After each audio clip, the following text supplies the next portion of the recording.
Alina, do you have that going for me?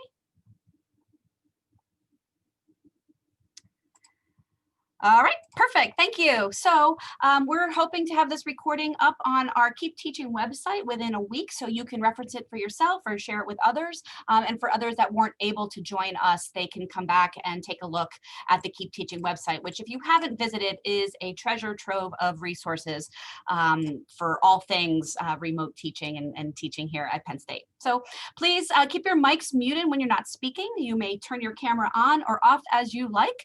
And later on in our session, we'll invite you to raise your hand to ask a question and or post it into the chat. So without any further ado, this session is intended to be an informal and sort of roundtable conversation. We'll have a handful of our faculty and TLT champions from around the campuses, and they will provide us with some engagement strategies that have been working and effective for them in their classrooms. And then we'll follow that up with a roundtable conversation for your questions. So as we're going through our introduction of our topics, please think about what you might want to bring up and ask for some feedback from our participants. So without any further ado, I'm going to invite our presenters one at a time to give their brief introduction of themselves and talk a little bit about their ideas. So our first presenter here today is Justin Nordstrom. Welcome, Justin.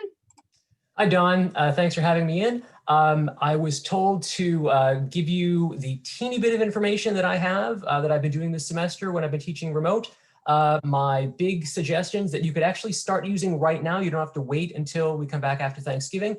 The first one would be get used to using 2 monitors. I have this set up where the Zoom screen that looks like a Brady Bunch layout is on one of my screens, and whatever I'm projecting, usually PowerPoint or Canvas, is on another screen. So I can see at the same time my students' reactions and also remind myself what I'm projecting. Second suggestion is this is going to sound really simple, but use the chat feature of Zoom, but use it throughout the class. So I start every class by having a PowerPoint slide that says attendance question, and it gives them one thing to post in the chat. Sometimes it's really silly, like, what's your favorite flavor of ice cream? Other times it relates to the class material. How much do you remember from our last class? Or here's a concept, was that fresh in your mind, or do you need a refresher before we move on to new material? The benefit of doing that, folks, is that Zoom has a report feature so that you can find this chat message later on, and it's like a built-in attendance mechanism. So if a student posts something, anything in the chat, you could go back later on if you ever needed to find out, hey, did the student attend class on a particular day? And finally, this is something that I've just started doing anytime I use Zoom, and that is I tell people I'll be the last one to sign off. All right, so I'm basically advertising that if you have a question, a tech glitch, a question about the material, what was the homework assignment for this week again? You can always, they know that they can ask me that at the end of the class. So just advertising and being upfront and saying, hey, I'll be the last person to sign off today, gives them a chance to connect with you before the next class. I've got a few more tips to say, but I'm out of my 90 seconds. I'll turn the floor over to the next person. Thank you, Justin. I appreciate that. What is your favorite flavor of ice cream? So I'm vegan, but my favorite flavor of dairy-free ice cream is mint chocolate chip. Excellent. I appreciate that. And really quickly, would you just let us know where you're from and what you teach? Sure. I'm at the Hazleton campus. I coordinate our campus honors program, and I teach U.S. History Survey, and my specialty is American food history. Excellent. Thank you so much. Okay, Pauline Millwood, please join us. Hi, Pauline. Hi. Thank you, Dawn, and thanks to everyone for joining us today. My name is Pauline Millwood. I am an assistant professor of hospitality management, and I am at the Penn State Berks campus. So 2 engagement ideas that I will share today that I found worked really well are, 1, engaging students using an a game-based approach, and specifically an educational game design that I did this year for team motivation and to enhance problem-solving skills as well as communication within the teams. I couldn't take them to a physical escape room this year as I did last year. So the first tip is do not be limited by the virtual space. You can create an escape room online like I did. It was an escape the Zoom room experience to try to get into another Zoom room. And it was amazing. The feedback from the students was positive, and above all, the learning objectives were met while the students were engaging in their teams. The second tip is very similar to Justin's, and it's using the Canvas discussion board. And I call it a live discussion board because we've probably used the Canvas discussion board before, but you know, when all you see is the faces and the little boxes, sometimes they remain muted. And if your goal is to improve participation, the second tip, use the discussion board. It allows students during class, if you say, give a short reading, to post, to chat, to like each other's posts and to engage. The other day, we did have something where we're looking at a topic and students eventually abandoned the discussion board and started unmuting and talking with each other. So it was great. And if you set it up as an assignment, guess what? Just set it to complete or incomplete, and it will auto read participant points to the gradebook in Canvas. No more. You don't have any other work to do with that assignment. So those are my 2 tips for today. That's fantastic, Pauline. Thank you. And I am fortunate to be on the same campus as Pauline, and I know that she takes that concept of do not be limited to its extreme. She's fantastic. Thank you, Pauline. Sarah Davis, welcome. Thank you. Hello, everyone. My name is Sarah Davis. I am an instructional designer at the Department of Teaching and Learning with Technology. And my tips are to make sure you set expectations for participation in Zoom meetings. Students can be hesitant to interact if they don't know the rules for interaction or the way that you want them to interact. They worry about speaking over each other or that they may be participating incorrectly. So make sure that you set clear guidelines and repeat them every time that you ask a question. Examples of this can be before you ask your question, say, please use the raise hand icon in the participant panel to tell me if you like this choice or that choice. Or tell them before you ask the question, say, I'm going to ask you to answer this question using the nonverbal feedback icons. Green check for yes, red X if no, raise your hand if you're unsure. Or in a moment, I'm going to launch a poll. You can see the question on the slide. Or please tell me in the chat. So faculty who use these practices report increased participation from their students, sometimes even greater than their in-person classes. And finally, you want to make sure that every student knows how to find all of these different tools that you're asking them to use. So how to find the nonverbal feedback options, how to find the raise hand feature, where they can go for chat and polls. Consider doing this in class or doing an in-class activity or assignment that requires them to find and use these functions before you're asking for the required participation. And make sure you're engaging students every 5 to 8 minutes as you go through your lessons. So that's all I have for today. Thank you, Sarah. I appreciate that little quick hit with a couple of really important pieces of information. Thank you so much. So moving on, our next presenter is Peter Hornberger. Peter, could you please join us and talk about your 2 ideas for engaging students? Sure. Thanks, Dawn. I'm Peter Hornberger. I'm at Penn State Abington, and I'm a lecturer of management and entrepreneurship. And I'm also, as you can see up there, with the Abington Launchbox. So I'm also the director of that. And a couple of things that I've been working on, very similar to the trajectory that Sarah was talking about, is keeping this engagement up with frequent check-ins. But one of the things that I've been adding is giving students kind of a heads up of what the sequence of names of who I'm going to ask for some input. What this helps to do is it doesn't catch any student by surprise. It puts them in a clear queue of who's going to be asked to respond. And again, as Sarah was mentioning, also, how am I looking for that response? So what I've been seeing, again, anecdotally, is as I am reading off the list of names, I might be looking and saying, okay, I'm going to ask favorite ice cream names. We're going to start with Justin, go to Dawn next, and then Melvin after that. And as I prompt those students that I'm asking for some feedback, what I notice is before I even get to their name, they've unmuted themselves, they've turned on their cameras sometimes, and they're ready to respond because they're they're not caught off guard. At least that's my perception of what's helping to do that. And also that prompting piece that again Sarah was mentioning is giving students clear direction in what we're looking for from them. So that prompting might be including, if I'm asking again what your favorite ice cream is, I'll always start by saying, and let me start off with giving you my prompt, which is my favorite. Also, Justin, is mint chocolate chip ice cream. So sometime we'll have to go get some ice cream together. But what that also does is the first person on my list of sequence of names has a moment to get prepared. So as I list that sequence, the first person is kind of put at a disadvantage. So oftentimes, as I read that list of names, I put myself in front of the queue to give them the time to be prepared to respond. Thanks, Dawn.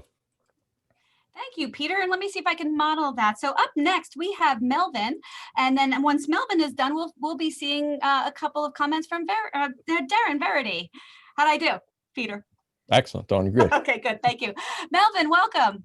Welcome. Thank you, Don, and thank you, everyone. And so for me, by the way, my name is Melvin Gupton. I'm teaching at the Penn State Abington campus right along with Peter. I'm in the corporate communication department there. And when we went to remote this spring, I'm teaching for all my classes actually in the remote synchronous instructional mode. And I like that mode because it still allows you to have a measure of interaction in real time with your students, which I really love. So for my strategy, I like polls. I use polling to do a couple of things, temperature checks also, and as well as knowledge checks. Temperature checks, I use those because we haven't checked our humanity out from the room, right? We bring our humanity into the Zoom environment with us, and that's a wonderful place to see how your students are doing on a regular basis, right? So I may start out with, so how's everyone doing this week? Sometimes you get responses, sometimes you do not. A poll is a way to get 100% response, which has been my experience, right? So I can always open up a brief poll that says, how are you managing and during the pandemic? What type of strategies are you using right now to manage in this environment? And so a quick poll for temperature checks is excellent for that. It also allows students to share also and give us more.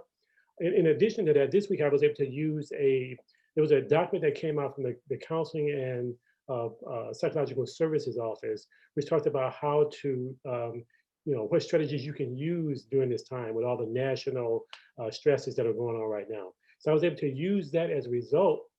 Well, right after I used my poll, I actually went to that particular slide and showed them what are some of the strategies that we can use to actually manage in this environment. Things like, I got it up here. Is that terrible? I thought I had it up here. Things like unplugging, being present, refueling, all these things, excellent tips for the students as well. In addition to temperature checks, though, there's also an opportunity for knowledge checks. Knowledge checks are those that have been mentioned already here, where you just want to see and take the pulse of the class in terms of, are you keeping up with the assignments? Are you this concept that I just introduced in the slides? Are you clear about that? Do I need to clarify any more there? So it's a wonderful way to calibrate with your students in terms of where they are with this information that you're sharing. And that's why that is one of my favorite engagement strategies. Thank you, Don. Excellent, Melvin. Thank you for sharing that. I really appreciate it. And just to take the temperature of our group right now, if everybody can give me a thumbs up or something, if you're with me and if you're picking up some of these tips, I get some reactions from our groups. All right, fantastic. I love it. Thank you so much. All right, moving on to Darren. Darren Verity, join us, please, Darren. Hi, good morning. Thank you. I'm Darren Verity. I am a teaching professor in the Department of Applied Linguistics at University Park campus, and also I direct the first year writing program for international students, the ESL program. So I'm supervising about 12 to 15 teachers. And I do remember our switch to remote last year. It was very sudden for everyone. And many of the instructors I supervised really scrambled to try to figure out how to, as we've talked today, reproduce that wonderful sense of give and take and the ability to read the room, et cetera. And then of course, this semester, we all came back a little bit more prepared perhaps to be remote with our students and use what we learned quickly. We've kind of cooked it a little bit more. So I have one technique which follows directly from the one that Melvin just talked about, and also maybe a slightly different perspective on just the 2 weeks that are going to follow when we come back from Thanksgiving vacation this fall semester of 2020. A mini Likert scale is pretty much like a poll. The difference is that you don't have to do any work beforehand. You know how when you're teaching in a regular classroom and you can look around and you can see some groups are working, some groups are not really working, some groups are getting it, some groups really need you to come over and sort of rehash the task for them, etc. So what I often do, I mean, I use it for the same reasons that Melvin mentioned, like, you know, how are you doing? Or do everybody understand what I just said? But specifically, I will use the sort of 1 to 10 or 1 to 7 rating in the chat. So I don't have to prepare any kind of question. I'm just like, in the chat, everybody, the task that we just finished, compared to the similar task we did back in Unit 3, was it more difficult? You know, how difficult was it compared to that first task? You know, just you have to practice phrasing it a bit, but you don't have to like prepare a poll or anything. And then just you get, every single student doesn't always answer, but usually people are very, very willing to put in like, it was a 7, meaning really, really different, or it was a 1, pretty much the same. Or I might say, you know, how did you like that reading? Whereas in a person-to-person class, face-to-face class, I wouldn't have to ask. I would have picked up lots of clues. So the one specific way that I'd like to suggest using a mini Likert scale is that you have students in breakout rooms, and yes, you can go into the breakout rooms. You don't always get a good snapshot of how they're working. Sometimes they're rereading something and not really talking, but they are working, etc. So you probably do this too. You choose a reporter from each group. You say, when you come back into the main session, I'd like the reporter, or the person who's going to speak for the group. But sometimes I'll say, the first thing I'd like you to do is put, from 1 to 7 or 1 to 8, however, whatever scale is, useful. How difficult was that task for you, for your group? Or how challenging was the discussion question? And it always makes the discussion of the task or the report a little better, because it gives them a place to start. This was easy for us because we found this really hard because their report in the end is what they talked about. But giving them a way to start sometimes opens up a little bit more information about the report. Sometimes reports can be really perfunctory coming back from a breakout room, especially when students are fully, Zoom fatigued, as we all are. And the one thing I was going to say that's a little bit different, perhaps in perspective, is that we are coming back after really 13 intense weeks.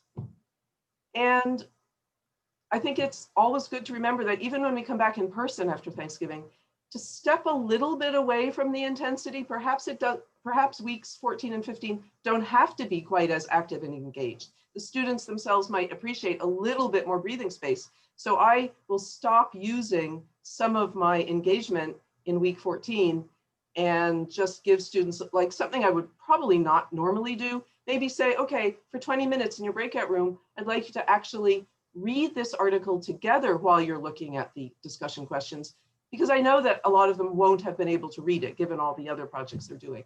And I think that slight change of pace is a little easier to calibrate when we're doing remote teaching. So that would be my suggestion.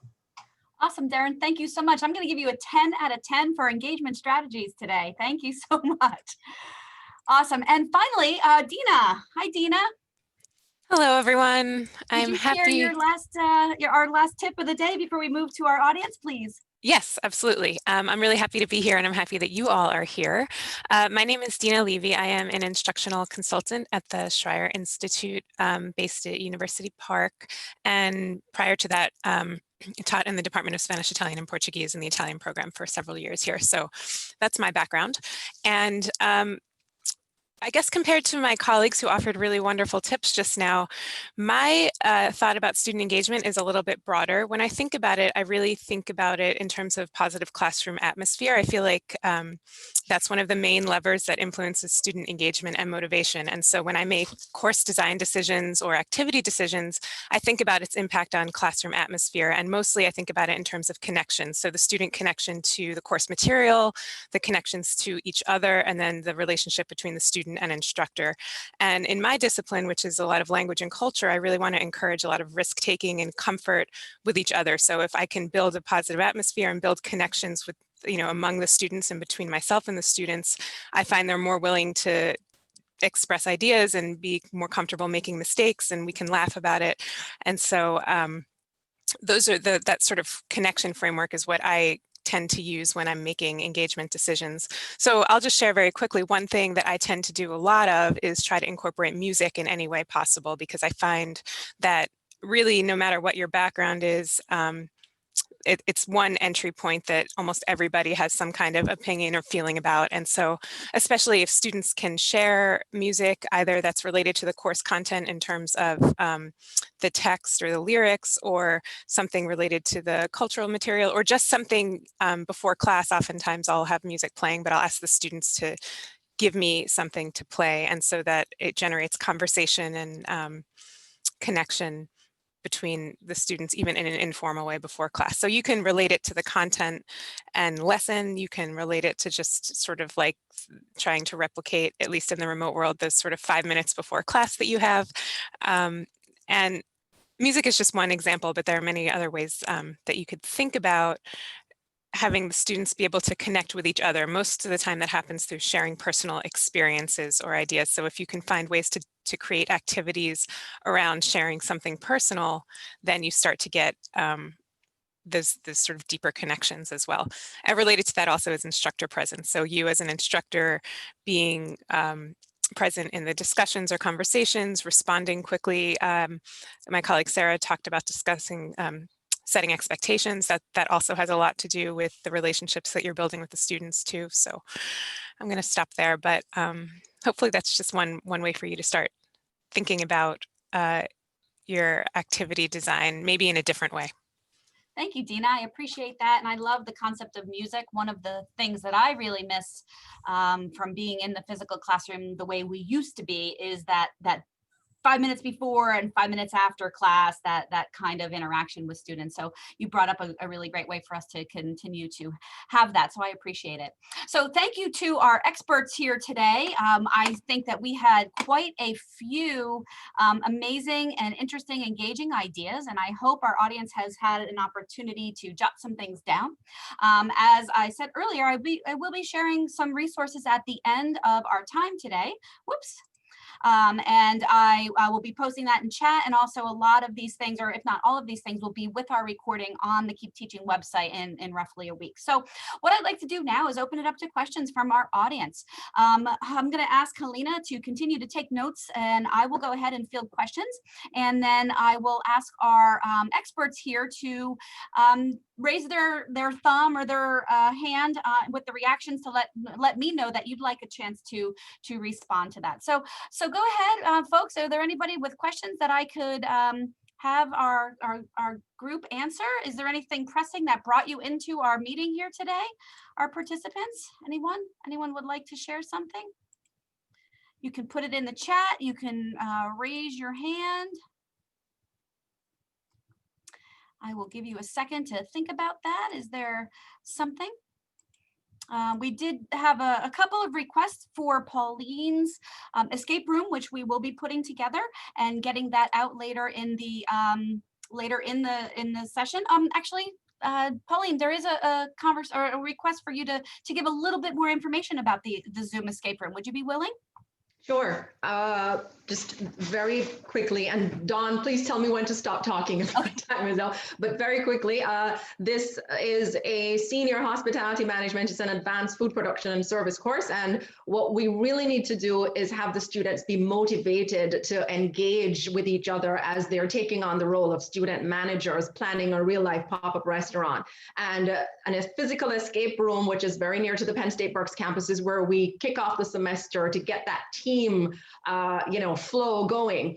Of course, we had to do that online this year. And so with the very able help of our TLT folks at Penn State Berks, and that's one thing, I will come up with crazy ideas, but it's really the TLT folks that I give all the credit to make the ideas come together and, really make the magic happen in the classroom. And so with the help of TLT, I created what was an escape room game activity where students in their teams that they would have been in for they will be in for the entire semester. They had to figure out solutions to different questions, and each correct solution had there were one of two ways that we thought of doing it. Either each correct response gave you a digit in the meeting ID that is assigned to every Zoom room. So every correct answer would have given them a digit to the escape room and password in order to get into a second escape room. And the first team to do that, i.e. answer 9 or 10 correct questions correctly in sequence, they would be able to escape, and the first team that got into the new room would be the winner. An alternative approach is to simply have them complete the exercise. And these questions, why it works so beautifully is that this is a capstone course that requires 2 previous food production and service management courses.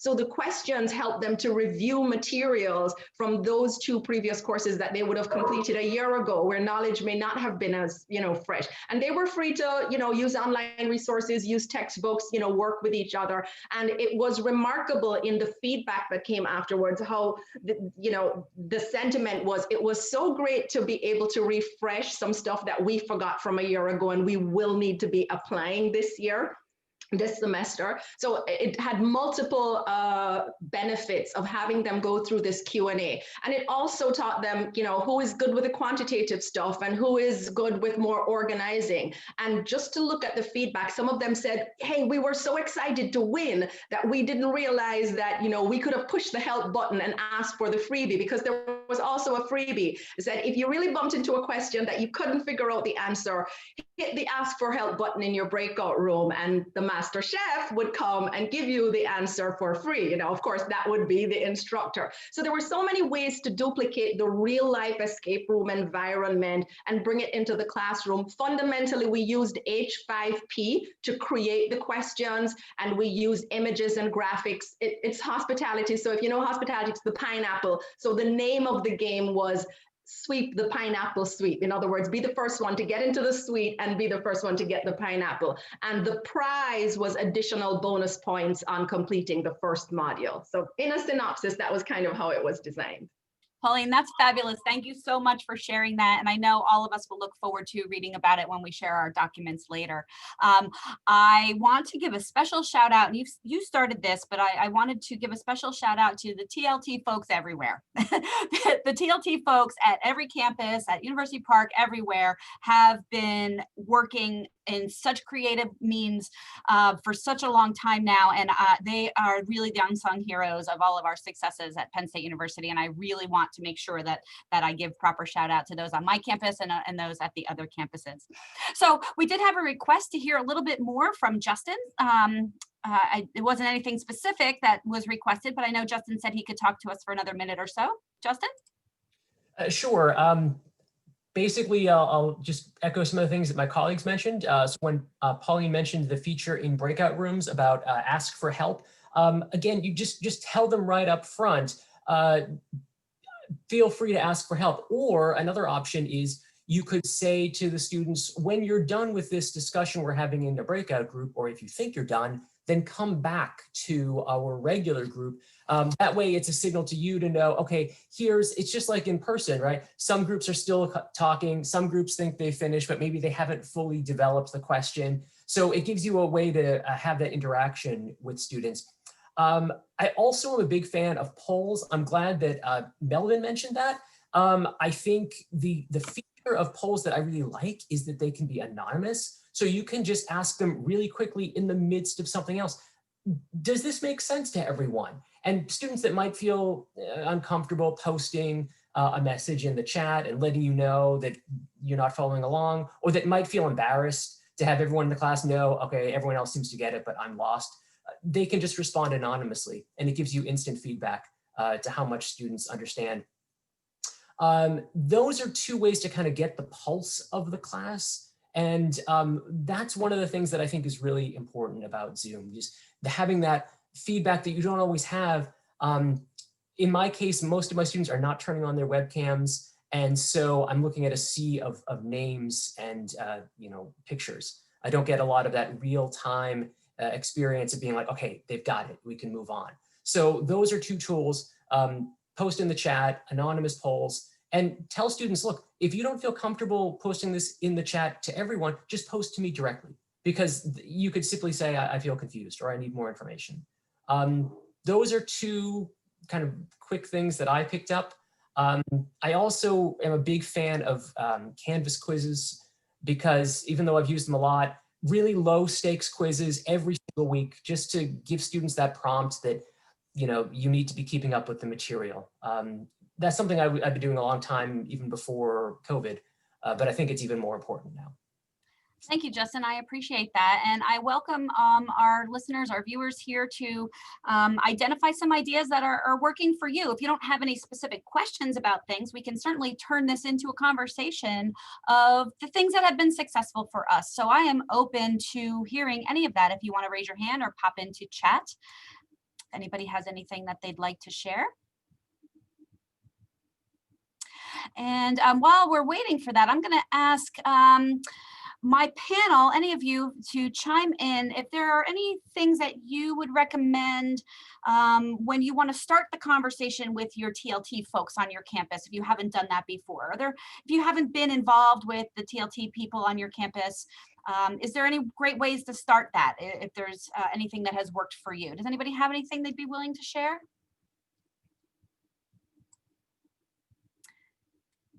I don't know, maybe Pauline, I'll come back to you. Way back when you first started interacting with our folks here in our CLT on our campus, what was the first thing that worked for you that was successful, and how did you interact with our CLT folks? So early out, they did a good job of self-promoting. They were always sending out these, workshops and, ways to get to familiarize yourself with Canvas, which at the time was new to me. So that was my first bridge. They're extending themselves. But in the case where you don't hear from your TLT folks maybe as often as we do, our Penn State Berks TLT folks are like really active. But if you don't, create that bridge, email them. And what I do find is that if you have a particular vision or view of what you want, be really open to where they specialize in specific technologies, whether it's Canvas or Zoom features, and there are different strengths across the board. And you will find yourself being able to engage with an individual who kind of knows this platform better than you are. I did that with learning Kaltura at the time when I just started doing video quizzes, a few years ago. And, at that time, Penn State had just formally adopted Kaltura as their official media platform. And I knew I wanted to use the platform, and, I wasn't sure. I didn't want to make a mess of it in the classroom. And so reaching out to them, I emailed, I wasn't afraid, because I'm like, I will make all the mistakes I can with the TLT folks so that I'm ready and prepared when I actually go in the classroom to engage the students. I would just say, reach out, email them, and start it from there. That's awesome, Pauline. Thank you for sharing that. I really appreciate it. Peter, I know you wanted to comment, and then I have a question from Chris that I'm going to put out to everyone. Sure.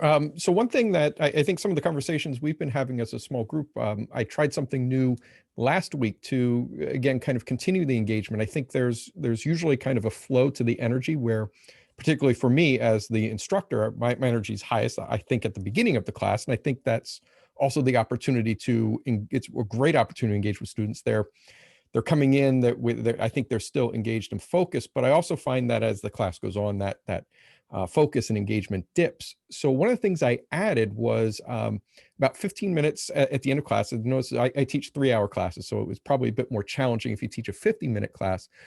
But what I do for the last 15 minutes is once the class is concluded, I invite anyone that wants to stay to participate in what I'm now calling the after class podcast, where we now do a refresh of the day's class in a podcast format. So, I go into, radio announcer, okay, welcome to the After Class Podcast. We're here with these students and we're going to talk about entrepreneurship today. So let's run down the list. And I basically just have them engage. And what I found was their energy in preparation for that actually started to restore. And during that podcast, those 15 minutes at the end of class, which usually was kind of a drag over the finish line, actually now has become the highest engagement, highest energy portion of the day. I love that. That's fantastic. And I'm just wondering if I could borrow your radio voice for the last 15 minutes of my class. Anytime, I'll send you the mic even. Thank you so much. I appreciate that, Peter. No problem. So a question from Chris for our panel. Can you talk about the calibration experience? And I think what he's asking here is figuring out how to adjust as the semester progresses and what are some differences in your classes. So I will open that up to my panel. Is there anybody that would like to comment about that? Sarah, Dina, Darren, Melvin, Justin, Pauline, any of you have some suggestions for this calibration question? Anybody? I guess I can take a stab at it. Okay, Melvin, thank you. Yes. So polling is one way to calibrate, right? So you want to, again, this is an opportunity for a knowledge check, but it's also an opportunity also to look ahead. So, did we get the, are you understanding today's lesson? Next week, we're going to be covering X, Y, Z, right? So how comfortable do you feel after reading the material last week, right? So it's a number of ways that you can do it, in real time in the class. Normally I do mine by just simply asking the students, right? So, how we do today, how did you understand this particular lesson? Are you understanding the stakeholder salience model and how to apply the model? And so those are, specific questions I would ask. But sometimes if I need to slow down, I'll ask them that. Should I slow this down a bit? Did I cover too much today? And is it necessary for me to repeat anything next week? And so that happens throughout the semester. So That's very useful. Thank you. I appreciate that.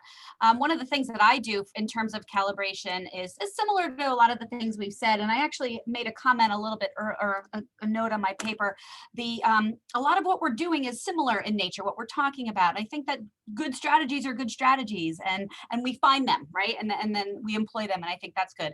I do every maybe 3 to 4 weeks what I call a complaint session. I don't use the word complaint. I use a word that starts with a B. It seems to go over really well. And I give my students the opportunity to complain about things that are going on in class and or in their lives or other classes and just kind of get it out. And that helps me sort of refocus as to where I need to go. So great question, Chris. Thank you, Melvin. Anne-Marie posed a question here. She's asking if there are other ideas to engage quiet students on Zoom when it's like pulling teeth to get them to participate in person.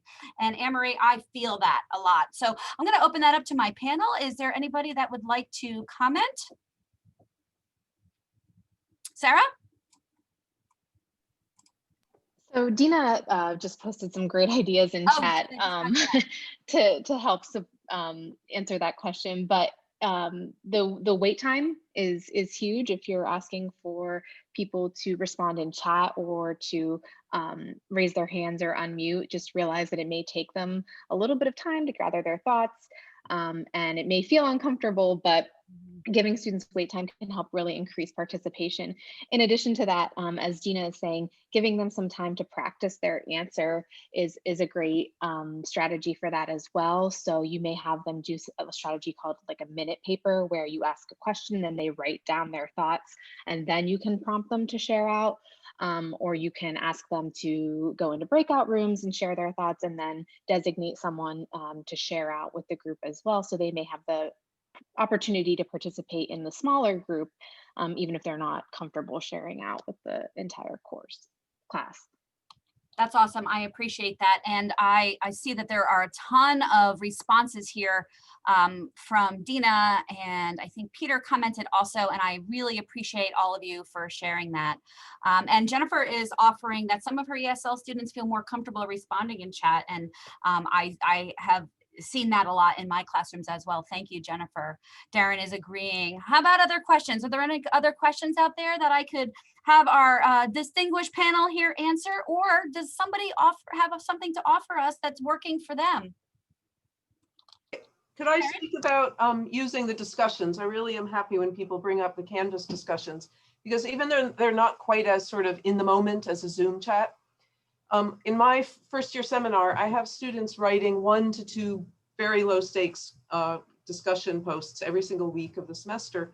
And because it's on the discussion board, I know that, I mean, of course, we set out the guidelines of what they'd like to share, but I know that once they've shared it on the discussion board, it's legitimate for me to mention it because it has been open for reading. So sometimes I will pretend a little bit of memory loss and I'll say, oh, someone mentioned a really interesting comment about when they were trying to put together a lacrosse team in their high school. And then somebody will say, oh, that was me. And I'd say, oh yeah, thanks, Anne. Would you mind telling us more about that? And that will bring the student into this focus of the discussion, who might not have otherwise spoken up. And I know that I haven't, said anything that she hasn't already posted about, and other students have perhaps even already commented about. Excellent. I appreciate that. Thank you so much. I am going to ask our wonderful tech tutor to post the Keep Teaching website into the chat, so you all have that. You can open that up. You have a direct access to that information right now. Thank you, Helena. Dina is shouting out a text by Susan Kane, Quiet, the Power of Introverts in a World That Can't Stop Talking. And let me tell you, sometimes with my 15-year-old daughter, I feel that. So maybe that's a whole different story. Are there any other questions that we can answer in our last few minutes? Or does anyone have any neat ideas that you're doing, even if you're not part of our panel? All of us have wonderful things that are able to be shared. So I welcome those at this time, if anybody has anything they'd like to offer. Okay, I skipped a question. Diana posed, let me see. Yes, and we did get a response to that. Thank you. I appreciate that. Let me come back and see if I can get another response. So if everyone took a look at the chat, there is a question from Dina, if anybody has anything they'd like to add for that. We have so much good information in here. It's just so hard to keep up with it all. So the good news is our wonderful tech tutor is taking some notes, and we're going to be sharing that. We're going to be adding Pauline's escape room to that at some point, and I'm looking forward to that. So let me just advance to my next slide here and just give you a moment to take a look at this. One of the cool things that we are providing is these drop-in hours, and I think these are such a great opportunity for folks that might just have a question. These drop-in hours are starting on Tuesday the 17th, and you can find this information in our Keep Teaching website. And if I could ask Helena to drop the Keep Teaching link, the drop-in hours in for us, that everybody can take a look. There are going to be consultants, sorry, I skipped ahead, consultants from Schreyer and from our TLT spaces that are going to be there to help you answer any questions that you might have. And you can find the Zoom room and the times in this link that we'll be posting shortly. So also, as we're getting ready to wrap up here, we will have these resources for you available in roughly a week or so here on the Keep Teaching website. I will also ask Helena to go ahead and post our 11 o'clock session guide for our Google document, and that's the place that she's been keeping notes. They're a little bit rough right now, but you can take a look at them and we will come back and we'll tighten them up a little bit later. This is where I'll add Pauline's information. And you can just enjoy the resources when you have your own time to do that. So are there any other questions that I can have our panel of experts answer?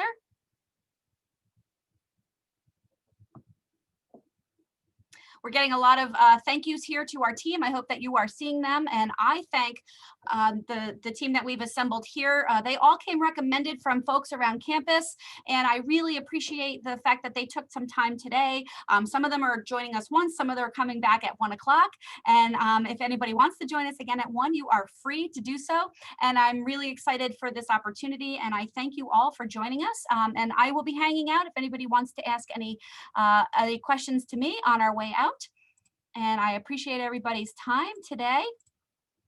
Thank you very much. I love all the love here for everyone. Thank you so much. Sudan, I think I see that you use the office hours, and I appreciate that. I think that there's such a really valuable thing that everybody can just take a moment and just dial in and not have to worry about bothering anybody or if we're interrupting. And it's just a great opportunity. So thank you for that. All right. Hi, I just wanted to say, I hope I could help today. I also saved the chat as well, so I can get that posted in the discussion too. But right now I need to go help Amanda with her session. Go ahead. Thank you, Helena. I appreciate you, and I'll see you in an hour. All right, see you. Thank Bye. you, everyone.